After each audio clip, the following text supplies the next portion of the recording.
Okay, our theme song just scared me. It's kind of startled me too. It was louder than I expected it to be. It'll do that. I'll turn it down for the crowds. Hopefully it didn't scare you guys. Speaking of the theme song, it is. Well, this is going to come out on September 11th. Never forget. But on September 19th, our theme song is on an album that's coming out. It's by your old pal Don Fruit and his close personal friends. The record is called Up Close and Personal. You've got that right. You must have practiced. Yeah, dude. You know how many times I fucked up that name? Yeah. On yeah. Like just things I've made for them and posters and all kinds of shit. I do. But you're nailing the album. I designed the album cover. Which, by the way, Andy, who is Don, yes, pointed out to me that we spent like 3 weeks talking about and doing the album cover just to settle on the exact same design we did for a hat like 2 years ago. Yeah, but that tracks. It's kind of a rose sideways with like a name, like the words in a similar font. It was a good hat. It was, but that's basically it'll be a good album cover too. I gotta make a back of that. Didn't make the back yet. Yeah. The back's where it has a chance to really differentiate itself from not be a hat. The hat. Yeah, I don't know.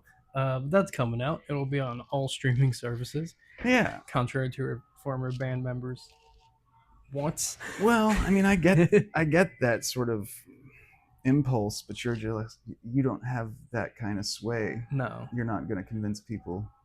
No, like you're not going to make any difference except for nobody's going to hear you. Hannah was trying to listen to Joanna Newsom, and she's not on Spotify, and it pissed her off. It's like, yeah, but like someone might notice. You know.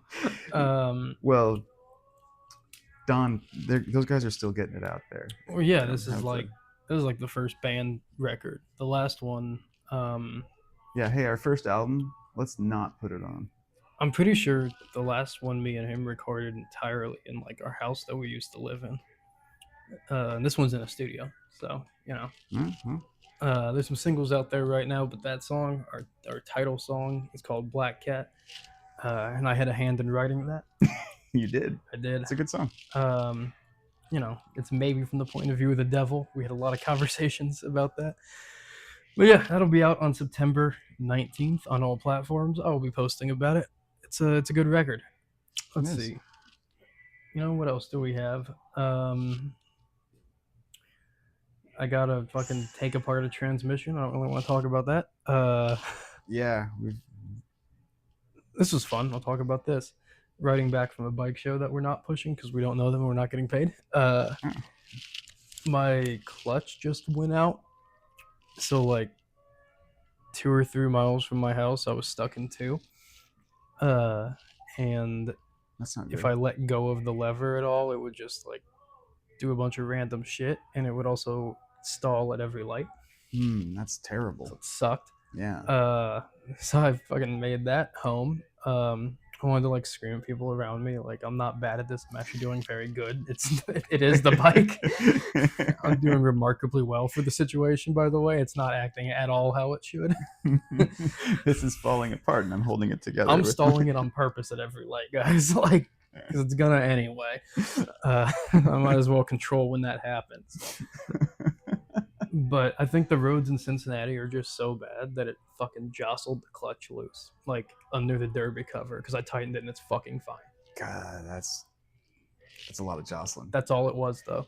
Like, nothing snapped. Like, I thought the fucking cable snapped at first, but I was like, but it's still kind of there. It's still kind of working. So it can't be that. I'm glad you handled smoothly. Yeah, I'm good at that. Yeah. Way to handle.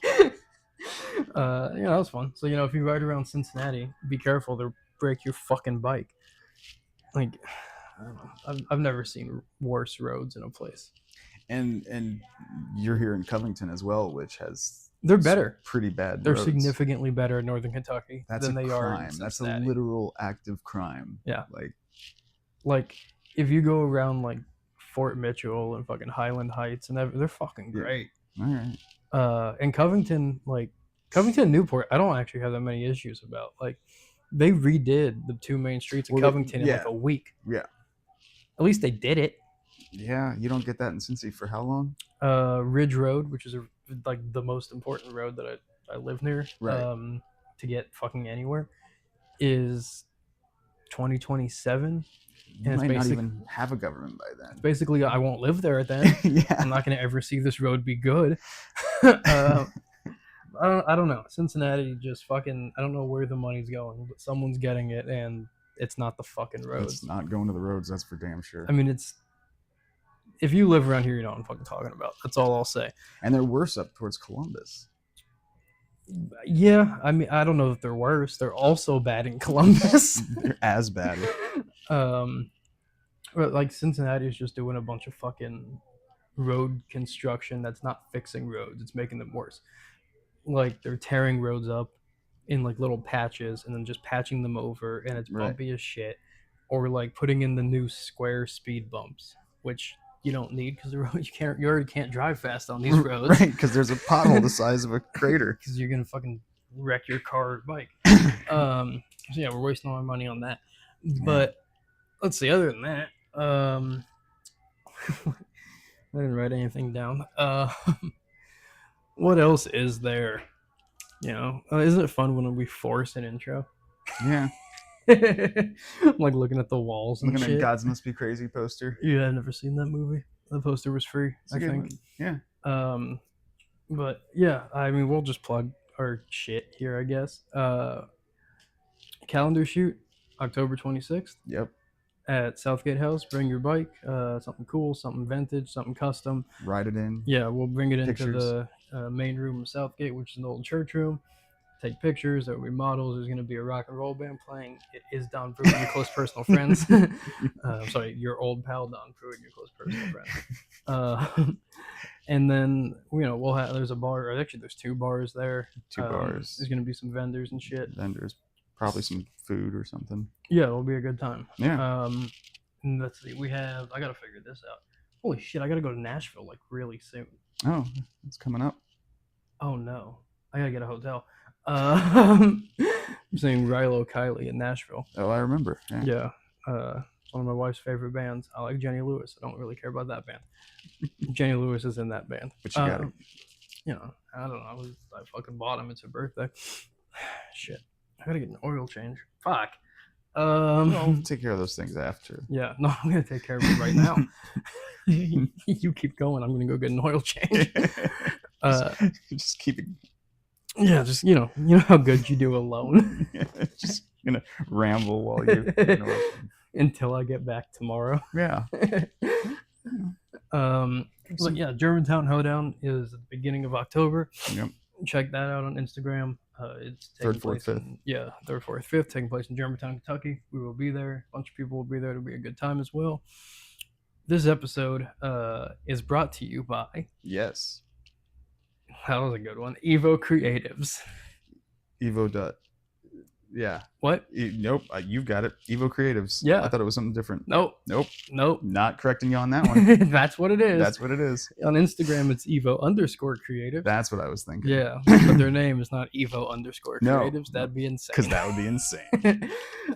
They do custom interior work on cars, vans, etc. Old and cool. Custom vintage, all that cool shit. They use new old stock materials.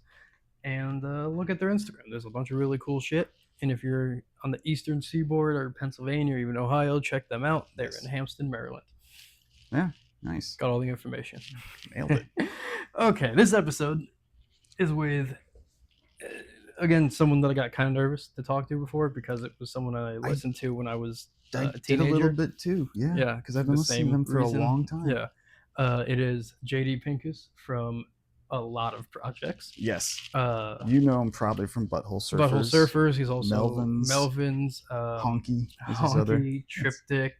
Yeah. There's Jesus. He mentions most of the band names. There's a lot of band names in there and they're all bands he's in, including Nirvana. No, that's not true. But he does talk about. He does talk about Nirvana and touring with them. Yeah, because he's been on the road since he was fucking 17. Yeah. Imagine the Butthole Surfers picking you up as the new bass player when you're 17. Like the amount of. And instantly going to Europe. Yeah, crazy. People hear about So many drugs. But you know, we Those poor kids. talked a lot about rock and roll 90s experimental music, just various fucking stories. He was a hoot to talk to. A lot of fun. He was wearing a Four Loko hat. Yes, he was. And drinking a Smirnoff something. Smirnoff Smash. 8%, baby. Yeah. As he put it, and when I'm on the road, everyone knows my favorite drink is 8%. Which I can totally relate to back in the day. But yeah, man, this was a fun one. I like when, you know, the episodes are easy and the people that we want to talk to want to talk. Oh yeah, he told great stories. Yeah, we talked for a while after it as well. Yeah. You know, that JD happens Pinkus sometimes. is cool. Yeah. Yeah, man, this was I say this a lot, but this was a fun one. I had a good time with it. They are always fun, but this one I was just like, hey, I just talked to JD Pinkus from the Butthole Surfers. Yeah. That was cool. Yeah. Then you go back and tell, you know, 13-year-old you that and impress yourself, I guess. Yeah. Yeah, that is something that's JD Pinkus and Street Bike Tommy have been two so far that I knew about when I was younger. Yeah. Like a child. And also too that would definitely hang out. Yeah. And just be like, hey, we're gonna be in town. Yeah. Tommy, JD, you wanna kick it? Yeah, and so you know that's very cool for us to be talking to people that we were fans of as children for a long time now. But yeah, man, I mean, this is a pretty good one. So we'll wrap it up. Yeah, enjoy JD Pinkus from every band that you can possibly think of. Yeah, and also his banjo music. He's been making messes for a long time. Yeah. All right. I'm your black cat, baby. Your bad luck creeping around the bend. You're wearing a Four Loko hat, and I want to point that out. Yeah, I saw that in your Instagram story, and it made me laugh. And I'm glad to see you're wearing it today too. It's kind of this hat's been around with me for a while. It's been all around the world actually. This one I have a backup that I finally found because I left this one in Tucson one time, and so he said he'd send it back. I was like, no, I'm coming back through. I'm just gonna stop by your place and get it. But this fella named Larry Leopard, rest in peace. He used to own a shop with my wife, a tattoo shop in Austin, and he was the one with all the leopard spots on it. On his face, and he was doing a party for South by Southwest in Austin, and we weren't at the party, but we walked by, he saw us, and he was like, "Hey, Pinkus, you need this hat, man." And so he gave me that, and so I don't know. I figured, that was when he passed away, especially, I wanted to keep it as something that traveled the world, even though he couldn't. I've never seen one. I've never once seen a Four Loko hat in my life. I didn't know that. Yeah. I probably boosted their sales by like 5. When I was in high school, Four Loko was still the original thing, you know. Yeah, the original one. They changed the recipe. Now it's not original recipe anymore. Yeah, the summer after my senior year, me and my buddy got into some trouble because all we were doing was going to the hood in DC, buying Four Lokos, and seeing where it took us. Yeah. That's what we wanted when I was growing up. My buddy, I was more into beach nut, but my buddy was into Copenhagen, and when he would do the Copenhagen, I would do it and it'd make my legs feel like they were like lead, like it was way heavier than beach nut. And I remember doing it on acid to see what that would be like. It was we did experiment a lot with Robitussin and acid because but I mean that was the original recipe, Robitussin too. But that was my biology class in high school, I guess, was amyl nitrates and Robitussin, and see how much I could learn. What happens when you do Robitussin and acid? Well, it's kind of awesome. You get this weird body high over your mental high because I used to be way more acid than mushrooms. Now I'm a lot more mushrooms than acid. But when you kind of your head's already doing this thing, and then you want to take it to some other level. So all of a sudden your body feels weird. I don't know. It's just a good combination. But there's a band called the NyQuil Profits in Atlanta, where I grew up, and they would drink a family-sized bottle of NyQuil before they'd play every show and see how far they could get. Cough syrup can be a nice thing when you're young. I've had some fun with cough syrup. I've had some fun with cough syrup last time I was sick, actually. Yeah. San Francisco. I'm in a band with a fella that sometimes, occasionally, that is totally sober, and the happiest I've seen him was when he had a cold, couldn't sing, and was on some kind of cough medicine, because he was just like, it was like a happy drunk guy. I won't say who it was, but it was awesome, man. I've never seen that side of him. Hey, man, I mean, it brings different stuff out of all of us. Yeah. Some of us like to be as sober as can be, and they want to feel everything and do everything. But I think there's things around us that have been given to us, and I mean, fermented, low grade alcohol was always around. It was like societies that wanted fresh water to drink. They wanted something to drink. They couldn't just drink creek water all day long. I mean, the fermentation, and that's where ayahuasca came from. Probably it wasn't maybe from aliens like I wanted it to be, but people did like craft beers and stuff back, 10,000 years ago. They were still fermenting stuff so they could drink something. And, you got to imagine how experimental some of those folks would have been if someone's like, hey, I got some of this and I got some of this, and they got some downtime, and all of a sudden they put these two things together and it takes you to the fucking whatever planet it takes you to. I mean, that's my theory about how ayahuasca was, because it's only two ingredients. I mean, imagine if those dudes had like electric guitars and shit. Oh God, man, yeah. I'm glad they didn't, man. I wish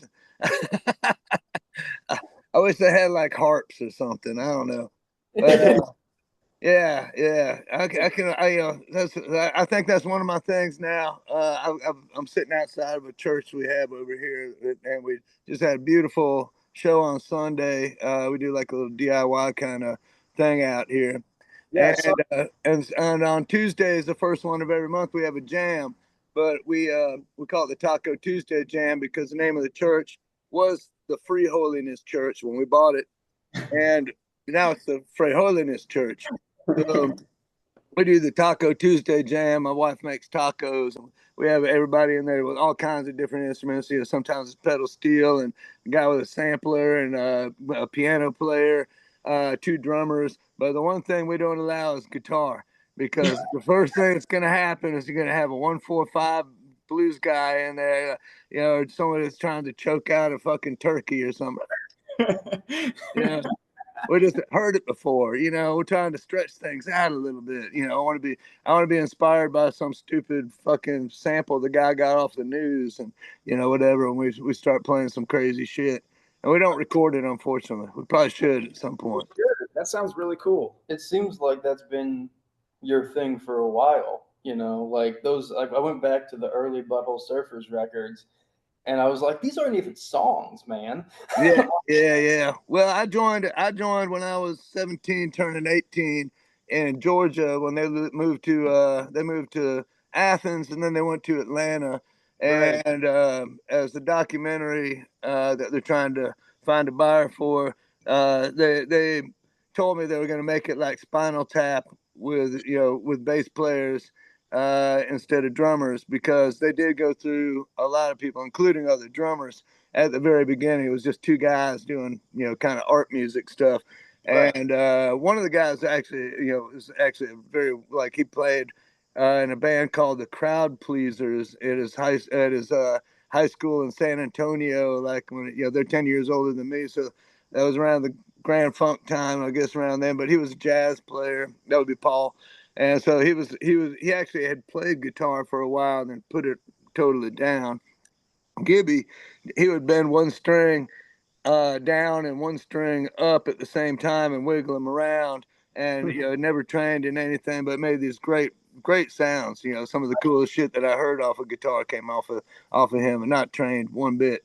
He plays G, F sharp, E really well, and I think he got that from Neil Young.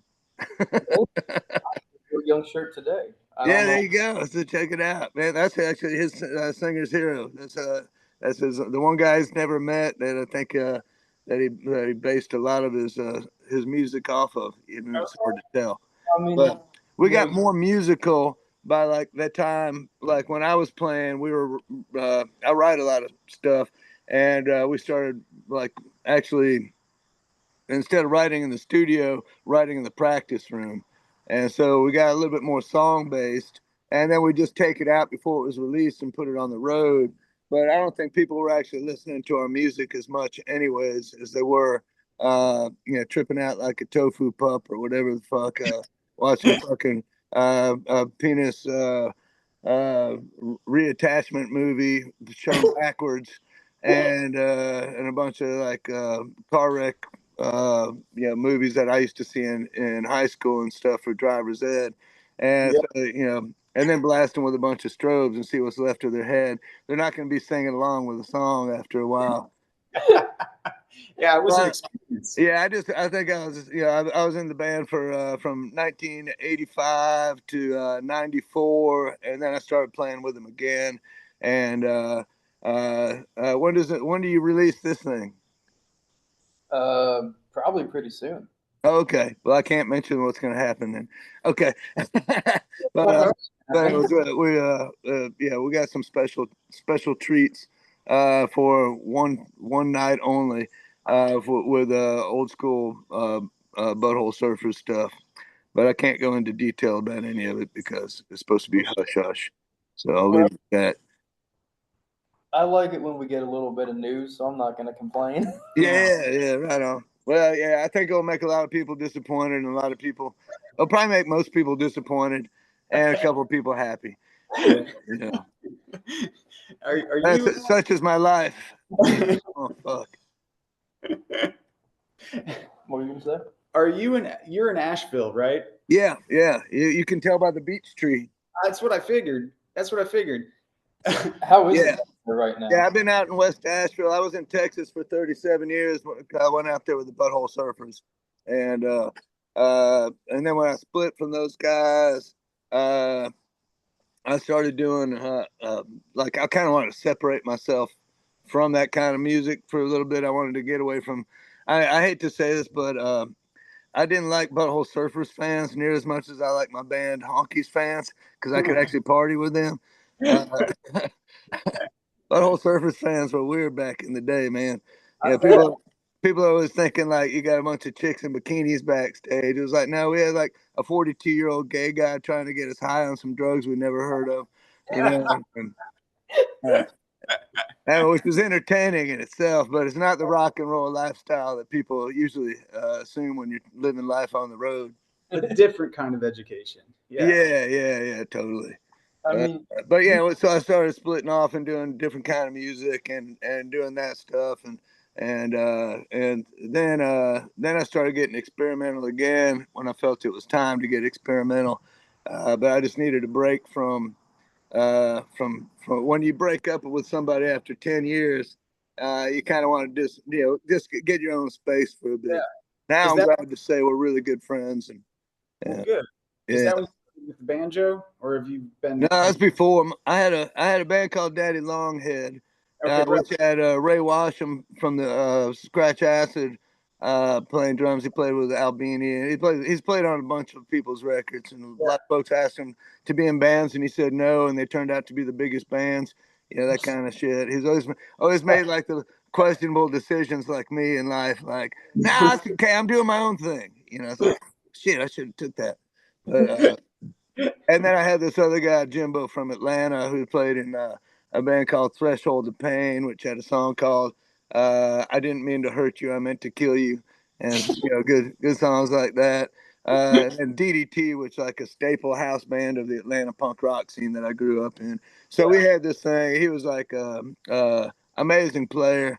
I remember sitting at his house one time. He's just going through leads with one hand, and he's got a piece of clay that he's creating into I just saw thumbs down into a face while he's doing his leads, and I'm like, all right, I like this guy. But we didn't play together till Texas, and then I stripped it down even more and did a band with a bunch of people that have issues like me called Skinny Leonard, and it was one of our singer got thrown in jail, and then we got another guy that got put in rehab, and then we whittled that one down to a band called Honky, which was a three-piece band. Which who would have thought in this day and age that the name Honky would be more offensive than Butthole Surfers, but it is.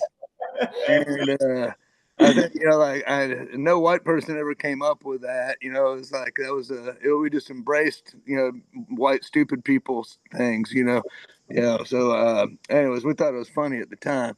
But yeah, nowadays people, I think it's more of a word association thing. It's like you're not allowed to use any slangs in public anymore for anything. But Butthole Surfers is okay. Yeah, classic. Yeah. There was a time when we couldn't be in Walmart, we couldn't be in nothing like that. So, I understood the whole censorship thing really well. In fact, when I was in the band, Joe Biafra he got in trouble with the PMRC, I believe it was, Tipper Gore and all that. But when they went to his house, they pulled out a record from his collection, and it was older Butthole Surfers one than I was on. And they were like, "Oh, I bet you know these guys," and they didn't even. And the thing on our records, really, I cannot recall any cussing or anything questionable. Other than the name of the band, that would be considered obscene. Music wise, it was weird, but it wasn't obscene. And we had one song called "Clean It Up, Bitch." I guess that one was kind of. That one. It's just got a bunch of puking going on. Yeah, it's really. What's that? It's not pleasant. No, it's not pleasant, but yeah. So but it might be considered obscene. And then someone saying "Clean it up, bitch." Okay. So there you go. There's one, but that was after the PMRC thing. That's true. What'd you grow up listening to that led you in the direction of experimentation? At such a young age. Yeah. Well, I got lucky in Atlanta because we didn't have obviously all this tech stuff when I was a kid, and I remember we had '93 rock and '96, and then they switched over which one was the pop one and which one was the rock radio one, and then all of a sudden I started figuring out that there were these punk rock shows. And then there was Georgia State Radio and Georgia Tech Radio, and that's where I got exposed to most things. Because in Georgia, you're about 4 years behind the West Coast as far as bands getting to you to actually see them. We had all the initial bands came from the East Coast back then, and Roar Cassette, that was another one that had like Bad Brains, Flipper. All these bands, and it was like back then. If you liked a label, you'll like everything off of them usually. Right. So if someone puts something out, you're like, yeah, I want that. I'll try that out. I'll try that out. And that was long gone now. But it was. Yeah, so it was a great way to learn shit. And then the radio stations. I remember hearing "Ism," "I Think I Love You," Partridge Family song. And I remember calling up. I was like, "Who the fuck was that?" Back when you did that kind of shit. Right. So that got me into stuff that was non-commercial, but there was still the stuff I love, like Allman Brothers. The best band from Atlanta probably ever is this band called Mother's Finest that are still out playing, but they lived really close to where I was at. Okay. They were like Zeppelin mixed with I don't know, it was like late 70s. So it was like Zeppelin mixed with like that kind of disco-y kind of almost stuff sometimes. It was weird. But heavy grooves, heavy sounds, great vocals, really sweet people. But yeah, it was kind of like that kind of thing. And then the punk rock thing led me when those guys came down, they needed somebody and somebody recommended me. And so I went out there and I was 17 with a bottle of Heaven Hill whiskey and a leather jacket that had German GI blue circle on it. And, and I remember, I think Gibby called me like Pinkus, and I was like, wow, okay. I said, because nobody really called me Pinkus back then, but I thought that was cool. I was all right. But I played some Blue Cheer, Black Sabbath songs with those guys. I knew a couple of songs from their earlier records because they were on the radio station. and saw them the first time they came through.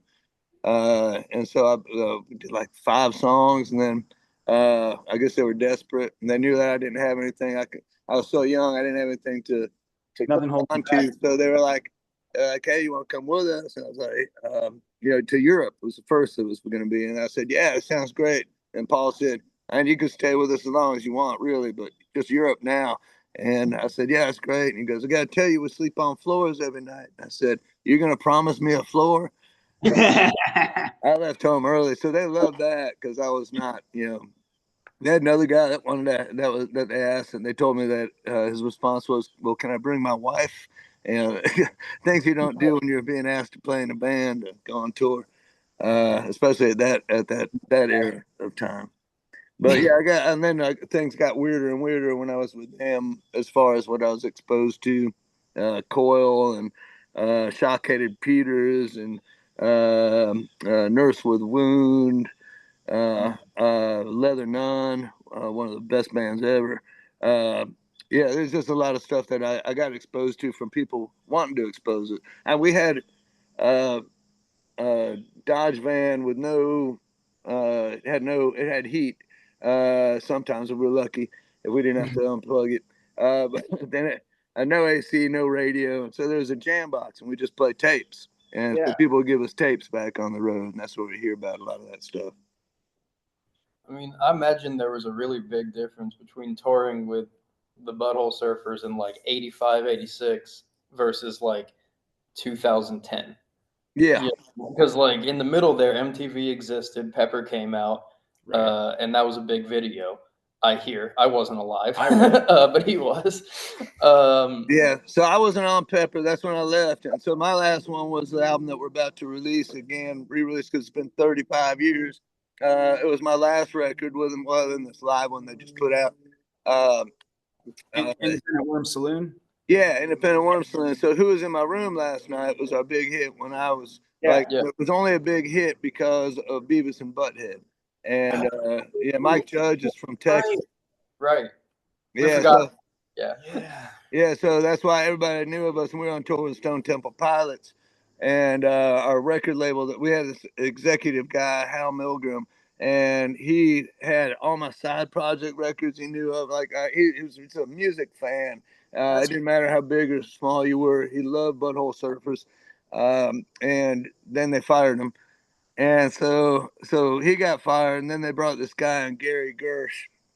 And I believe he was at Elektra before that, because you don't get fired and go homeless. You get fired and make more money at the next place in that business. Right. Yeah. So Gary Gersh was sitting there, and at the guy who managed us at the time when he was shopping us around, we ended up with Hal Milgram in Capitol. He saw Gary Gersh, and Gary, after he like did his spiel and I guess maybe played him some stuff, Gary just looked at him, didn't say any words, and just goes, "I don't get it." And now he's the president of Capitol, and so we're on that label, So they fired like 95% of the people, and our first video was $80,000. The second video was $5,000. That we ended up doing. So we were actually on the biggest tour of the summer. Stone Temple Pilots, obviously, with co-headlining. Those guys were blowing up so big. Right. And yeah, unfortunately, that's the tour that Scott Weiland discovered heroin. Thanks to someone I know. Wasn't that in Atlanta too? What's that? Wasn't that in Atlanta too? No, I believe it was in Florida, actually. Yeah. From what I recall, at least that's what he told the story himself on Howard Stern a long time ago. People in Atlanta who were getting high with him. Yeah, I knew some people that were getting high with him. I knew some people that were in rehab with him, and as well. So, but he was a really sweet guy. I know he got a lot of shit from a lot of people, and I actually kind of liked them a lot more than Pearl Jam, music wise. I thought their songs were stronger. I could understand what Scott was saying, but Pearl Jam, we went on the road with him.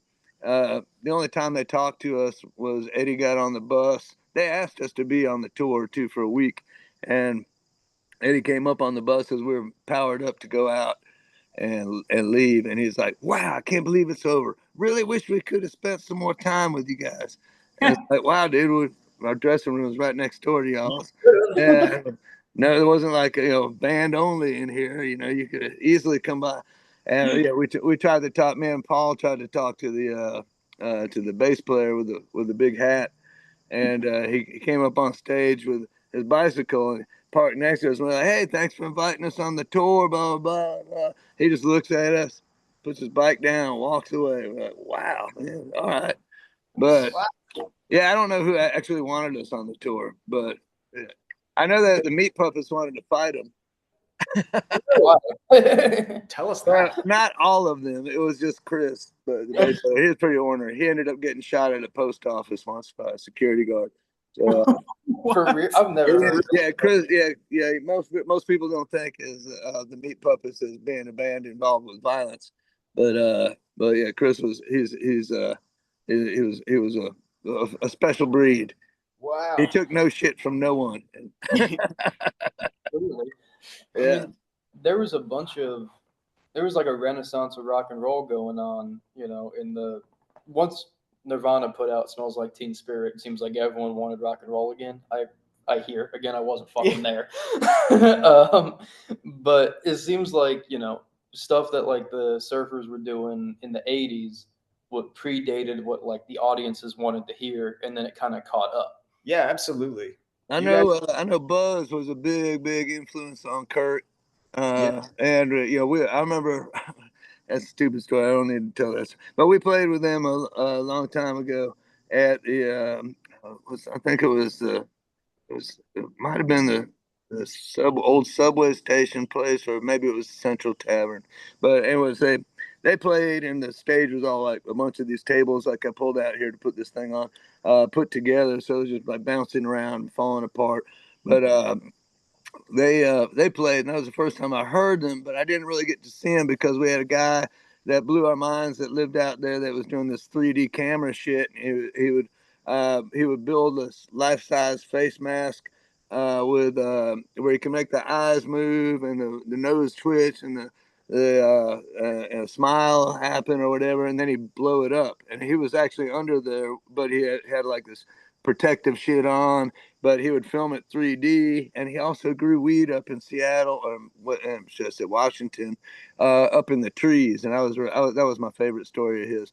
And he was tying up hefty bags and tying them up to the tall trees. They'd see him from up on the helicopters, but they couldn't find him from the ground. And so he would go out there and do that. So anyways, all this interesting shit going on, and Nirvana's playing, and I was like, I'll catch them some other time, Right. I want to know how to grow weed in the trees, man. Yeah. I would have done the same thing. Yeah, I mean now and Kurt was such a sweet dude. Didn't really know the other guys too well. I had a funny run-in with Chris Novoselic and Sam Kinison. I think we were playing in the Tacoma Dome, and there was like he was gonna be Baby New Year's or whatever, and we were playing with Nirvana. But I go, we had mastered rolling pure hash joints. And I was just looking for a place to smoke mine because we were like playing the like Tacoma Dome, So I'm like opening doors, and I open a door, and there's Chris and Sam, and they're sitting in there with a coffee machine, and like, hey man, yeah, I'm gonna smoke this hash joint. Y'all want to smoke? They're like, we're sober, dude. I was like, and they go, but you can stay in here and smoke it if you want. I was like, oh no, that's cool. Yeah, that's probably the only time I talked to him. And then Dave Grohl was always he was always trying to entertain people. It was kind of, he had a show going on the whole time, it seemed like, but they were pretty excitable back then. And Kurt was the only one that was like mellow, like he'd come in, like I remember seeing him walking down the hallway, and I was like, hey, thanks for having us on, man, appreciate that. And I said, I'm Pinkus. He goes, I know who the fuck you are. And I said, okay, cool. But he'd come back and hang out in our room to get away from his bitch wife Courtney. And he would just sit there in the back of the room, and he just, because we'd be busting out shit. I have a lot of entertainers in the band, and and friends. So he just kind of, I guess, wanted a different mode. But she'd always come in there and find him and grab him out by his ear, and I thought I'd find you in here. My ex-wife almost got into a fight with Courtney. I had to pull her away from. They had a little game room backstage, like their own game room, like, and we like driving machines. And we're both from the South. So anyway, she's in there and she's driving, and Courtney's like, "You got to get out of here." And I don't know if my wife recognized who she was right off the bat, but she was like, "Fuck you," and and I was like, "Actually, technically, baby, it's their game. Let's just go." And then she was a little firecracker. I think she would have took her. If you did, I said, "Well, you see that kind of steam coming out, it's like, yeah, maybe I should let it go." I like But it that. might still be alive if I did that. Dude, I love that your Sam Kinison story is like the one story I've ever heard where he's like, "No, I don't want drugs." Right. Yeah. I never thought of that, but yeah, it was so awkward because it's just three of us in this like janitor closet, Man, Like every how other, did I open this door? every other story I hear is like he's on cocaine and shooting holes in the Comedy Store wall. Yeah, no shit, huh? Yeah, and that's what I'd heard too, and I didn't even put that together. That this was him probably freshly sober around that time. This must have been around 93, 94. He still had that pink fog. I mean, it didn't last all that long, I guess. Yeah. Oh wait, did I say Sam Kinison? Yeah. I messed that up. I always confused the two. It was Bobcat Goldthwait. Okay. Oh. Yeah. Dude, I'm so sorry. It wasn't Sam. They all sound the same to me. I can't listen to either one of them, honestly.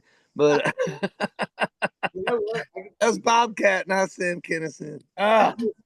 Dumbass. I'm sorry. It's the Smash talking, man. It's the Smash. Yeah,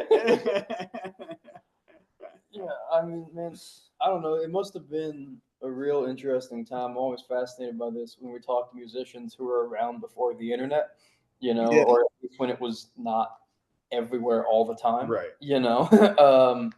It must have been a real interesting time to be like out on the road and actually having to go to people to play for them and like be in this town and be like, "This is the only time you're gonna see this. You can't go on." Oh yeah. I get where you're going with this. I mean, really, it's like that. I mean, I still tell people that don't have money. It's like the only way that people are gonna know you're coming around is if you're on a calendar, and that means you got to actually physically fucking be there. Yeah. And back then, it was definitely the case. And they were Butthole Surfers. We were real lucky because there weren't cameras, and there were cameras, but there weren't social media. So people were like, well, yeah, if this band comes through your town, check them out. They got like two drummers, brother and sister, and they got this chick with maybe a chick, I don't know, aluminum foil on her teeth, and she's naked and she's upside down on this pedestal with a strobe light on her face. And never mind, just go see it. Oh, no, there's a fire symbol thing. Yeah, but if someone would have filmed it, they'd been like, "Oh, that looks cool. I'll see that someday." But when you don't have it and it's just word of mouth, and it's like, I can't really tell you what happened. You just have to see it yourself. That was a big plus, like the Swedish flag, right? I mean, there's a lot of that shit now, I think, where people don't go see shows because they can hear it all the time and they see it on YouTube and they go, "I'll catch it when it comes back around." Yeah, the magic is gone by then. I think theatrical artists are really kind of screwed by that. I know that when we toured, when I was playing with the Melvins, and I go on and off with them, and we played opening for Jack White's band, the Raconteurs. And so really great people, all those guys, and but they didn't let people bring their cell phones in, and so they were people thought it was more for them to give away the show, but their show is just them playing music. I mean, you put it on the record, you're going to hear it. It's not like you're going to see a video of it and be like, "Oh, no, I ain't going to see that." It's the same thing as listening to him. He just wanted people to talk to each other. He wanted people to enjoy the show in that way. And so they had that cell phone bag thing. If you had to go out and call your babysitter, you go get your phone out and check it out and go to the special area for it. But the whole idea, we were the opening band. And we're watching people out there, and they're actually talking to the person next to them while they're waiting for this to go on. Not a single motherfucker was on the cell phone, the pocket Jesus, trying to look up something and ignore everybody else. Yeah, Bob Dylan does that too. When I saw him, he made us lock it, and it was like 3 hours of me and my buddy sitting there talking, singing Bob Dylan. I was like, that was nice. Yeah. What an experience. I mean, it wasn't such a big deal back in the day. And I look at like this guy Pat Blashill has a book out. It just came out about early punk rock, Texas stuff, and he was the guy with the camera. Everybody else, you're just seeing. I mean, what I remember of seeing shows, we were all just hanging out. Four guys with arms around us. It's just nobody's doing this, and their band's right in front of them, and they're doing this. It's like, dude, it looks better if you go like that. Yeah, man, I've seen people like at shows filming the entire thing on their phone. It was somebody, and then you'll see the guy behind them filming their phone, and the guy behind them filming both of their phones. Yeah, and then you see footage of a sea of phones. Yeah. It's a bummer. It's awful, man. I remember when I went to shows when people actually lit lighters. When they like to fucking rock, man. I saw Ozzy Osbourne's first solo show, in the States with Randy Rhoads. It was, I don't know if it was 1984, but he played the Fox Theater. And people, the thing about Atlanta is folks would come into Atlanta because it was a big city and not much press. And so it had big venues and all that, but it didn't have like the reach of a New York newspaper or a LA Review or something like that. So it was a good way to get started. So a lot of folks came into Atlanta first. He was one of them, and he was with there was a band called Def Leppard that had 10 Arms and sucked at the time. No, I'm kidding. I actually really liked them back then. They had an album called High and Dry. It's why the drummer still had 2 arms. But they opened up, and then it was Ozzy came out for Blizzard. And no real stage show. He just had his French jacket, and the curtain opened up, and the light was behind him. And but yeah, that was like when we could do lighters, and everybody's trying to smoke a joint, and it was like, I don't know, it was totally, even for those big concerts. And that was at the Fox. I did see him at the Omni later. After that, I saw Randy's last show and his first show in the States, because he died right after the Atlanta one. When I saw him next, the guy who was flying the pilot of the plane, he was trying to fuck around, and I guess he hit the power line. He was trying to like tap on the bus almost, and came down and hit a power line, and they died. But that was pretty. That guy was he made me look like Andre the Giant, man. That guy was tiny. Yeah, he was like 5'2" or something. Mm-hmm. Ozzy holding him up like a kid. Yeah, I think my current wife could beat him up. Hey, man, he might be scrappy. I don't know. Yeah, he might be. I don't know. Anybody that wants to wear fucking leotards like that, that's I wouldn't fuck with anybody in leotards. Can you imagine me in a fight with someone with leotards? No.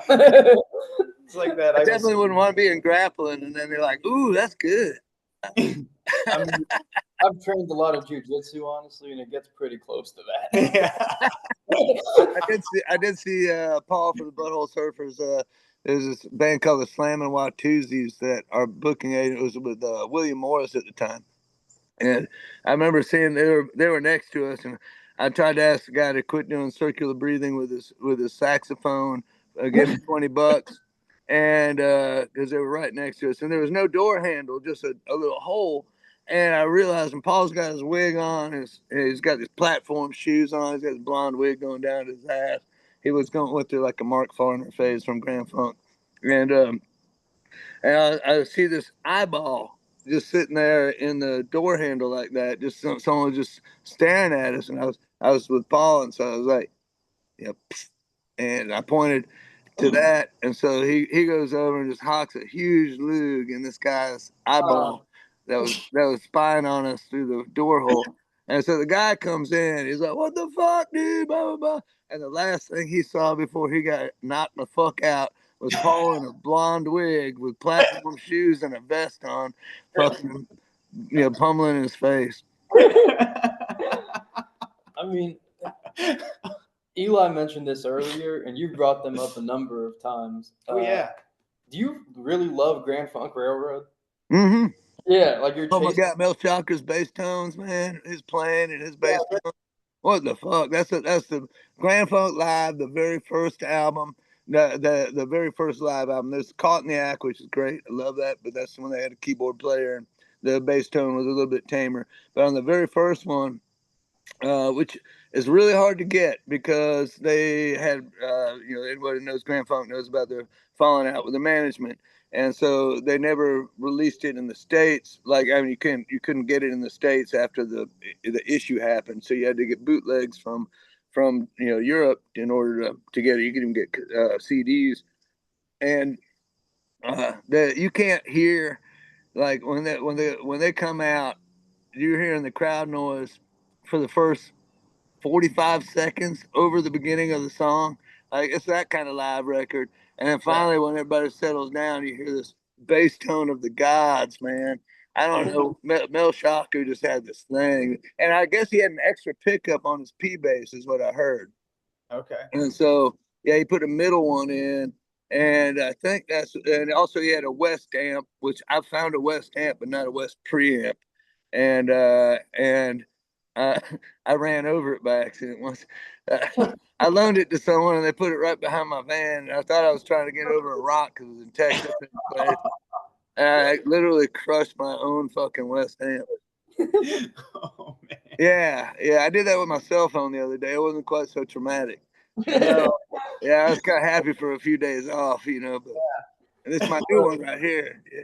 But yeah, my wife buys me these. We don't have much out here and to shop at. So when she goes out, she likes this place called Aldi's or Aldi. I like to say Aldi's because like Aldi's nuts, kind of thing. But she gets me shorts and like all the time get me shorts. Sometimes like I feel like I should be on a football field as a coach, and sometimes they're like way too thin, like Ethiopian speed walking shorts or something. But the one thing they all have in common if you get shorts from China is they don't have a pocket you can put a phone in. It's like it will fall out anytime you sit down anywhere, whatever vehicle you're in. You're going to be digging it out in between the seats. There's something to be said about American shorts. That's all I'm going to say. I'm going to leave it there. I'm proud to be an American. We got Smash Smirnoff fucking. Nice. Do you get into ZZ Top too? Because to me, like Dusty is a motherfucker for bass player. What's that? I'm sorry. Do you get into ZZ Top too? Because Dusty. Oh my God, are you kidding? Fuck yeah, Honky. Honky was ZZ Top on speed and not being able to sing. I got that vibe. Yeah, I mean like. Because we weren't always on speed, but there was definitely a speed time. But yeah, there was we experimented with a lot of different things back then. So some things hit different people differently.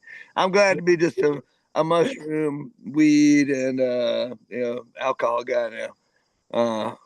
Alcohol could probably go, but my wife doesn't do the other two, so you gotta gotta hang. Yeah, you gotta bond on something. It's hard to bond with her on weed because she just laughs and shit. I can't smoke weed around anyone because I'm really prone to paranoia. There was a period where I lived in San Francisco and I was doing like a lot of mushrooms and smoking a lot of weed and doing ketamine and like whippets and shit. Sometimes at the same time. But there was like, a period where there was a work fan outside of my house and I stared at it for 8 hours because I was like, what the Did it do anything? Yeah, they got back in it and left because they were on a fucking job site. Oh, yeah. There you go. Yeah, that's pretty paranoid, man. I know a dude like that has a grow store here for tomatoes.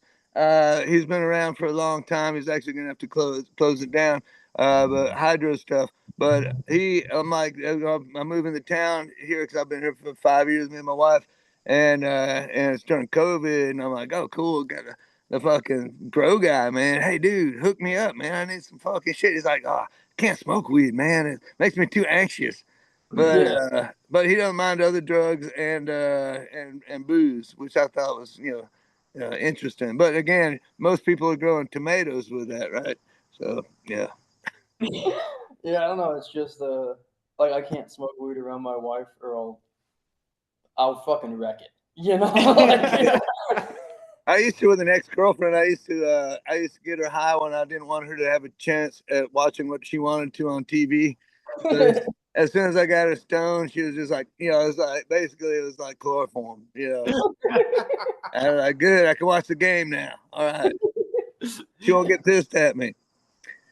They Yeah. also weed anywhere except for on the motorcycle. Sure. Oh yeah. Well, I did plenty. I've had the same old BMW 1978 R100 that I've had since. I think I've had it since about '98 is when I bought it in Texas, Okay. and yeah, I love that thing. But I have ridden that really stupidly before, not with a helmet either.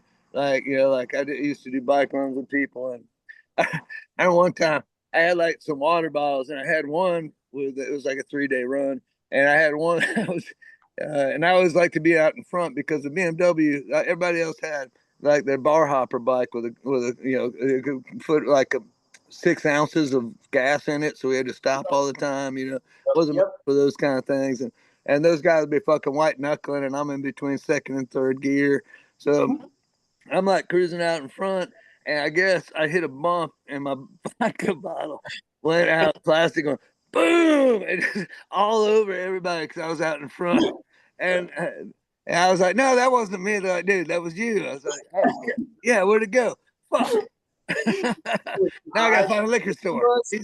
But in Texas, unfortunately, because I enjoyed not having a helmet on. I didn't like, Dale Earnhardt. He was like, I like to feel the wind on my face. He didn't want the full face mask and the whole thing. You can tell when someone's coming up on you, start sucking the wind away. But I felt so not in this world when I had a full face on or tried to. Even 3/4 is tough. And now I got buddies listen to Bluetooth fucking stereo while they're driving their full face down yes. How can you be so distracted? Like the whole idea of getting on a bike is to not listen to anything. To me. Yeah. But again, I come from a different generation. Last century. I got Bluetooth headphones, and sometimes it's really fun to be on your bike and hear Green River while you're going down the highway. I bet.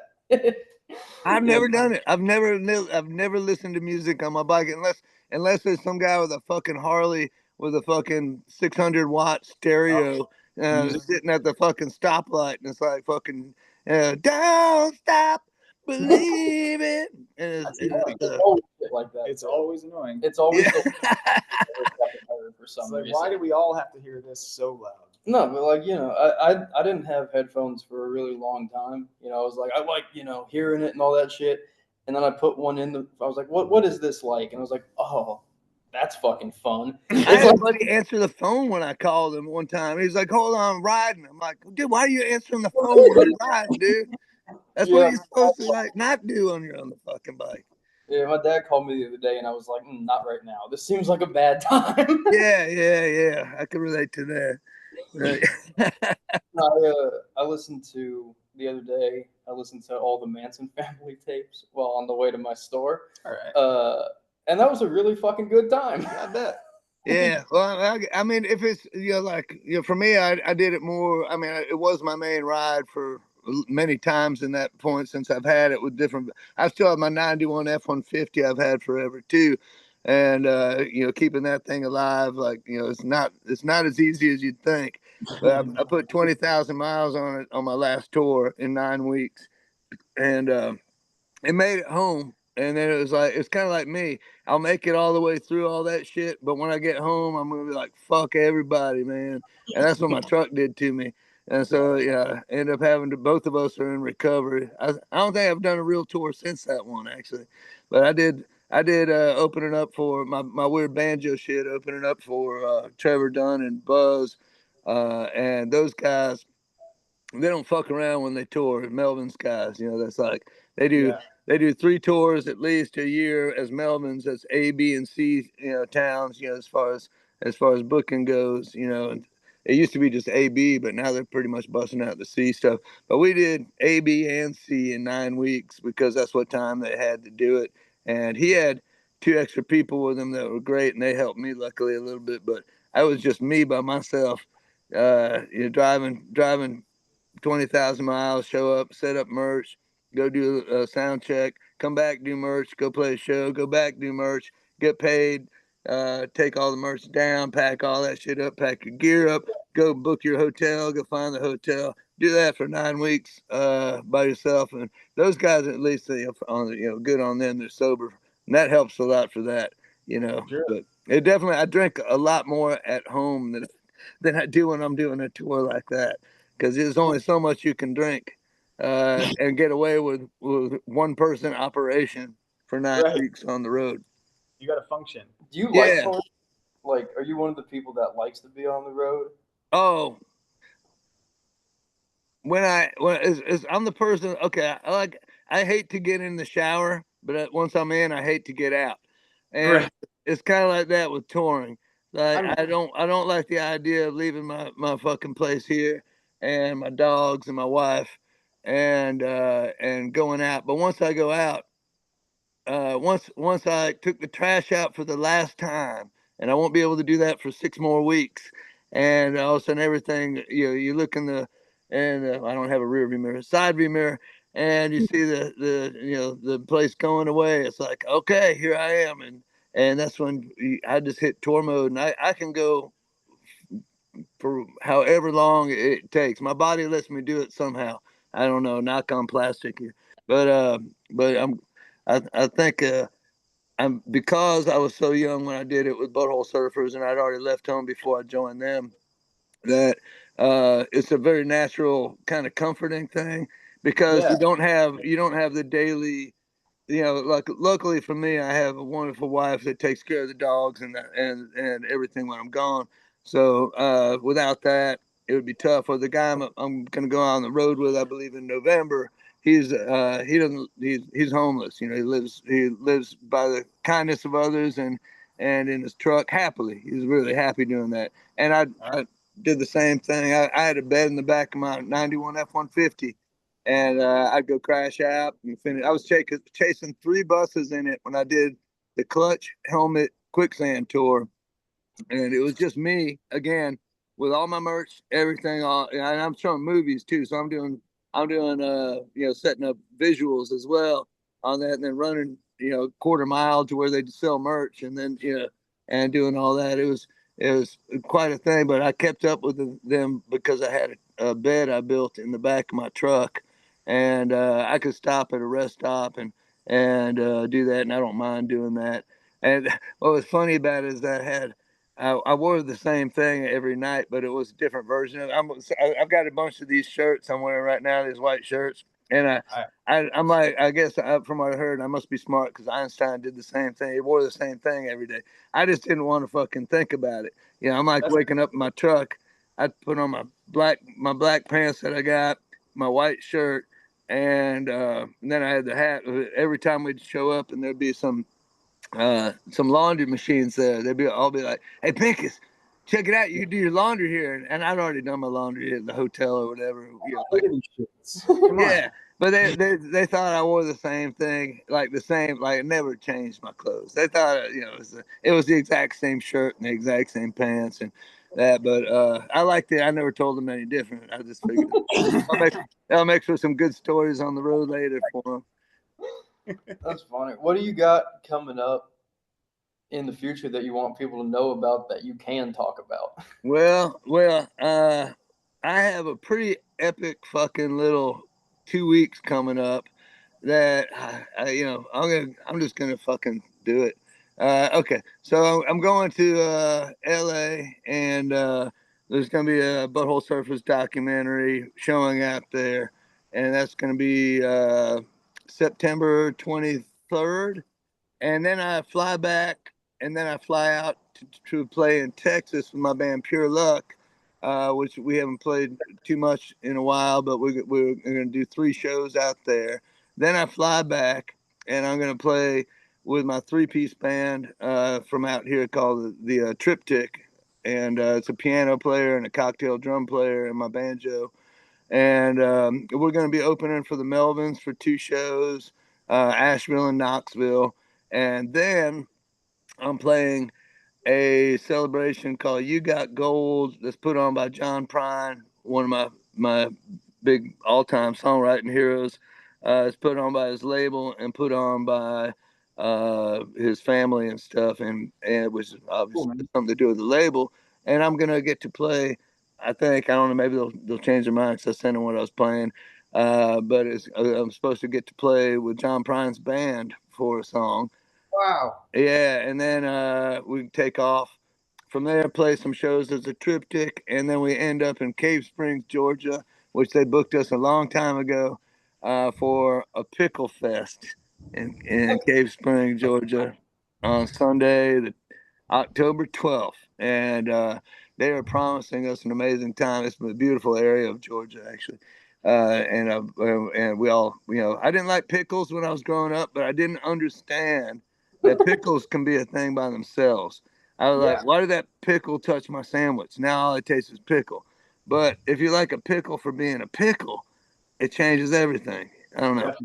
You grow up, live and learn, man. I didn't like mayonnaise either, but now I'm a Duke's fanatic, man. Okay. Yeah. Speaking of beautiful places in Georgia, do you get down to you're friends with a few of my friends in Athens, like Oh yes. Jeff Rapier and Johnny, Yes. all those guys. Yeah.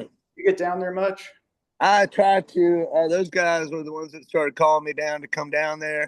When I moved out to these parts out here, and I always have a blast hanging out with those folks, and great people, amazing artists. Now Sam just moved down there. He's done some shirts for me. He just had I guess he just had fell down, like he's not near as old as me. He fell down, busted his hip open and shit. But support your Athens artists out there, yo. Definitely. Yeah, no, I love all those folks. They've taken really good care of me and treated me like family when I came down there, which I didn't really go to. I went to Athens when I was a kid. When we left home, we go up there and we get our acid there. And there's this guy that we do a crystal tea lemonade, that really sweet, like, fake sugar thing with a crystal light, lemon, and put the acid in that. And then we do stupid shit. I don't know why I remember that Crystal Light. That was a Crystal Light. Crystal Tea was something else I probably smoked when I was there. That's why I'm glad I can't find PCP, because that shit really, that suits me. And my theory on PCP is that it accentuates the kind of person you are. So I found myself as being pretty fucking mellow and extra mellow when I was on PCP. But if you like to light people's hair on fire and pull their fingernails off, you're probably gonna be a fucking asshole on it. I mean, you probably like that on anything, though. Maybe, I guess, man. Yeah, PCP is one of the few things I haven't tried. PCP and Quaaludes. Yeah, it's gonna be hard to find a Quaalude. You gotta remember, you gotta throw it against the wall and see if it breaks. Right. Yeah, if it don't break, you're good. Do you ever come up to Northern Kentucky? I've driven through. I haven't really played there in a while. I guess. Oh, I mean, I have, I guess, but more. What's the name of it? Southgate. They treat me so good, Moa, and those folks out there are so fucking good to me. I never do them any business. I mean, I go out there and they're like, "Which room do you want to play in?" I'm like, "I got a choice." I'm like, "I want to play in the big room." And so it makes it. Yeah, I'm not. My psychedelic banjo is not quite won over that area yet, but they let me come back and they take care of me. A lot of the stuff that goes through there, I don't know what it is about this area, because we're like 10 minutes from Southgate House, right? Yeah. And I don't know what it is about this area, but there's bands that I've seen other places that fill it out like 7 years ago. Right. And then they play Southgate now and it's like 50 people. And I'm like, what the fuck, guys? Fucking yeah. Why does no one here go to see the fucking thing? We all like the stuff, but nobody. I think for one, it's like people just don't have, they got entertainment in so many different ways right now. And I would say, like, Austin used to be used to brag about being the live music capital of the world. And that would be in the airport. They'd have that, and they have bands playing all over. But then all of a sudden the tech folks moved in, and then the live, work, and play stuff, and people moved into 6th Street, which is a shit ass part of music for Austin anyways. But they started buying up those places and complaining about the sound of the sound levels of the music out there. But they moved into that neighborhood.